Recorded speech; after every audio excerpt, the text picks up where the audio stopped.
ലോകത്തിന്റെ നന്മയ്ക്ക് വേണ്ടി ലോകത്തിന്റെ ചരിത്രത്തിലെ ഏറ്റവും വലിയ വിമോചകനായി ഇവരെല്ലാവരും അംഗീകരിച്ച മുഹമ്മദ് മുസ്തഫ സല്ലല്ലാഹു അലൈഹി വസല്ലം തങ്ങളിലേക്ക് വരും.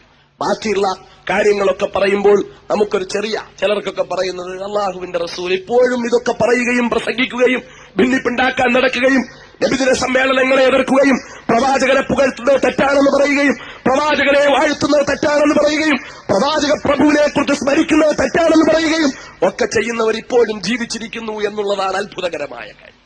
എത്രയോ ഇന്നും ഇത് പറയാൻ വേണ്ടി മൈക്ക് കെട്ടുന്നു. ഒരു വശത്ത് നബിദിന സമ്മേളനം നടക്കുമ്പോൾ അപ്പുറത്ത് മൈക്ക് കെട്ടിയിട്ട് പറയുന്നു ആ നടക്കുന്നത് തെറ്റാണ് എന്ന് പറയാൻ വേണ്ടി മൈക്ക് കെട്ടുന്നു. പ്രവാചകനെ കുറിച്ച് പുകഴ്ത്തുന്നത് തെറ്റാണെന്ന് പറയാൻ വേണ്ടി. എന്നിട്ട് പറയുന്നു അള്ളാഹുവിന്റെ ഹബീബ് മുഹമ്മദ് മുസ്തഫ സല്ലല്ലാഹു അലൈഹി വസല്ലം തങ്ങൾ എന്നെപ്പോലെയും നിങ്ങളെപ്പോലെയും കരുനാഗപ്പള്ളിയിലൂടെ ഓറഞ്ച് കച്ചവടം നടത്തുന്ന കരുനാഗപ്പള്ളിയിലെ പാവപ്പെട്ട സഹോദരനെ പോലെയും കരുനാഗപ്പള്ളിയിലൂടെ സൈക്കിളിൽ മത്സ്യം ലോഡ് വെച്ച് ചവിട്ടി ഉപജീവനത്തിന് വേണ്ടി കഷ്ടപ്പെടുന്ന പാവപ്പെട്ട സഹോദരനെ പോലെയും അതുപോലെ ബോംബെയുടെ തെരുവോരങ്ങളിൽ അധ്വാനിക്കുന്ന പാവപ്പെട്ടവനെ പോലെയും ഒക്കെ ഒരു സാധാരണ ആളാണ് മുഹമ്മദ് നബി സല്ലല്ലാഹു അലൈഹി വസല്ലം എന്ന് പറയാൻ ഇന്നും മെനക്കെടുന്നവരുണ്ട് എന്നതാണ് സത്യം.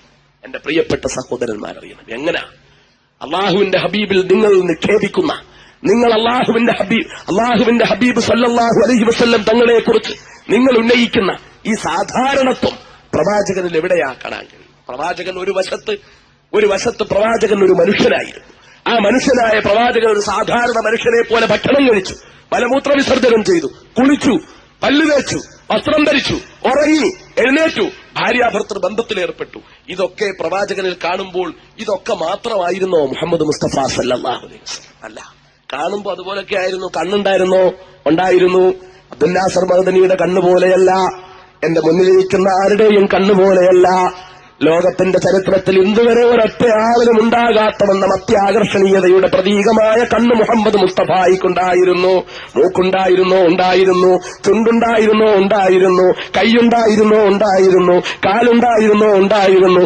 എല്ലാ ഹബീബായ നബിക്കുണ്ടായിരുന്നു. പക്ഷേ ബഹുമാനപ്പെട്ട ബീവി ആയിഷ റളിയല്ലാഹു അൻഹാ പറയുമായിരുന്നു, അള്ളാഹുവിന്റെ ഹബീബ് ശരീരത്തിൽ യാതൊരു സുഗന്ധവും പൂശാതെ എന്റെ വിരിപ്പിൽ ഹബീബായ നബി മുഹമ്മദ് മുസ്തഫ സല്ലല്ലാഹു അലൈഹി വസല്ലം തങ്ങളൊന്ന് കിടന്നു കഴിഞ്ഞാൽ പ്രവാചകൻ സല്ലല്ലാഹു അലൈഹി വസല്ലം തങ്ങൾ എഴുന്നേറ്റ് പോയിട്ട് എത്രയോ പ്രാവശ്യം ഞാൻ ആ വിരിപ്പ് കഴുകിയാലും ആ വിരിപ്പിൽ നിന്ന് സുഗന്ധമടിച്ചു വീശിക്കൊണ്ടിരിക്കുമായിരുന്നു.